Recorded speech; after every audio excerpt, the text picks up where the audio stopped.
Bonjour et bienvenue dans la petite histoire du grand théâtre.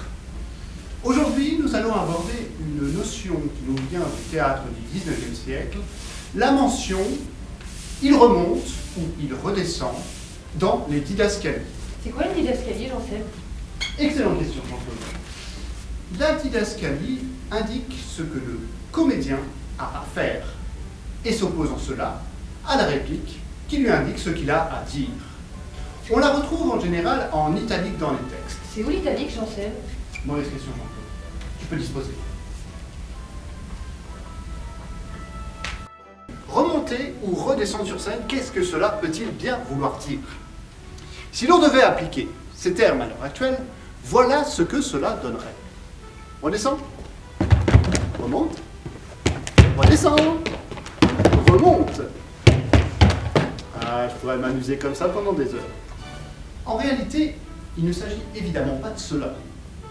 À l'époque, les théâtres à l'italienne proposaient des scènes inclinées de 5 degrés avec des écarts de hauteur entre le fond et l'avant-scène dépassant parfois les 1 mètre. Malfaçon des constructeurs? Que nenni. En fait, cette inclination permettait au public de mieux pouvoir profiter du spectacle. Enfin, visuellement, je veux dire. Non, parce que si le spectacle est mauvais, même avec une scène inclinée à 5 degrés, ça ne s'améliore pas vraiment les choses. Et les comédiens, me direz-vous, comment faisaient-ils pour tenir sur cette scène avec une telle note? Je vous rassure, nul besoin de mettre des crampons, ni de s'assurer avec une corde. En effet, l'inclinaison du plateau était bien plus douce que celle que l'on peut trouver dans le décor penché de Vendredi soir sous tes perruques.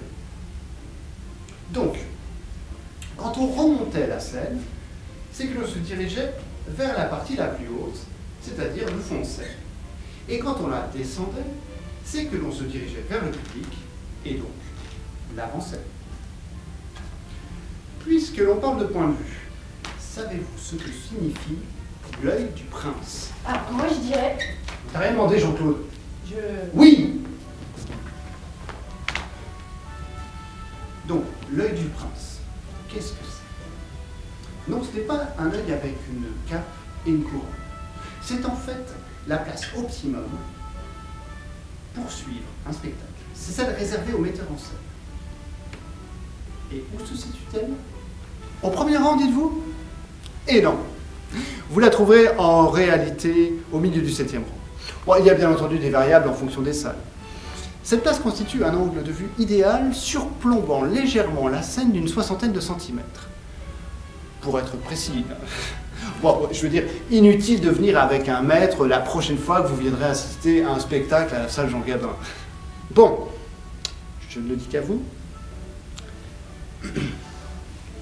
Choisissez la place située au 3e rang au milieu.